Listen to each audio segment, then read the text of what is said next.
সফল করার জন্য কি করতে হবে? যে ঈমান আমল থেকে শুরু করে জীবনের প্রত্যেকটি সেক্টর, আপনার জীবন পরিচালনার ক্ষেত্রে কোরআন হাদিসের আলোকে যদি আপনি জীবনকে পরিচালনা করতে পারেন, থাকতে হবে একমাত্র আল্লাহ তাআলাকে সন্তুষ্টি করার জন্য। মাঝখানে কি থাকতে হবে? যে আপনার যে ৬০-৭০ বছরের জীবন পার করতেছে, তার মধ্যে শুধুমাত্র জ্ঞান থাকতে হবে যে একমাত্র আল্লাহর সন্তুষ্টির জন্য আমি ইহকাল এবং পরকাল লাভের জন্য কি করতেছি? নেক আমল করতেছি। এখন আমরা যা কিছু করবো সব কিছু করতে হবে আল্লাহ রাব্বুল আলামিনের জন্য। কারণ আপনার এই জীবনকে প্রথম থেকেই বলে আসছি যে আপনার ঈমান আনার পর ঈমান আমল থেকে শুরু করে জীবন পরিচালনার ক্ষেত্রে কোরআন হাদিসের অনুসরণ করতে হবে এবং একমাত্র আল্লাহ তাআলার সন্তুষ্টি থাকতে হবে।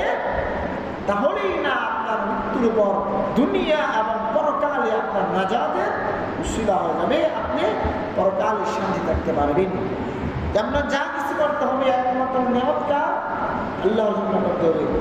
এই জন্য আল্লাহ রাব্বুল আলামিন কোরআনে কারীমের সূরা আনআমের ১৬২ নম্বর আয়াতের মধ্যে বলেন, কুল ইন্না সলাতি ওয়া নুসুকি ওয়া মাহইয়ায়া ওয়া মামাতি লিল্লাহি রাব্বিল আলামিন।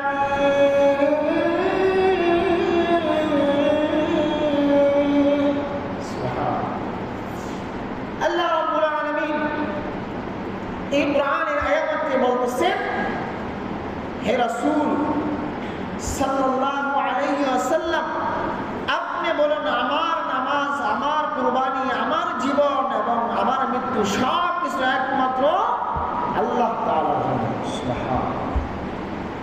অর্থাৎ জীবনের শুরু থেকে শেষ পর্যন্ত যাবতীয় আমল ইবাদত থেকে আমরা যা কিছু করি না কেন,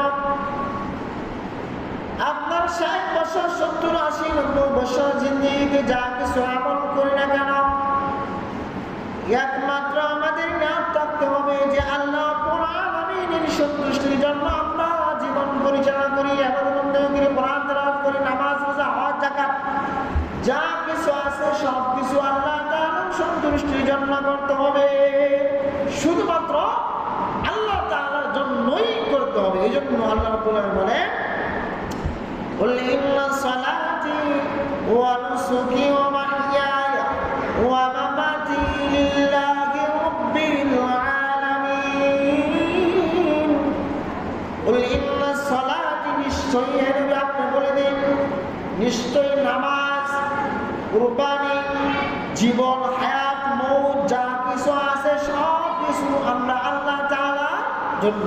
সুবহানাল্লাহ। এজন্য আপনার এই জীবন পরিচালনার ক্ষেত্রে আপনাকে একমাত্র আল্লাহ তাআলার জন্যই ইবাদত করতে হবে।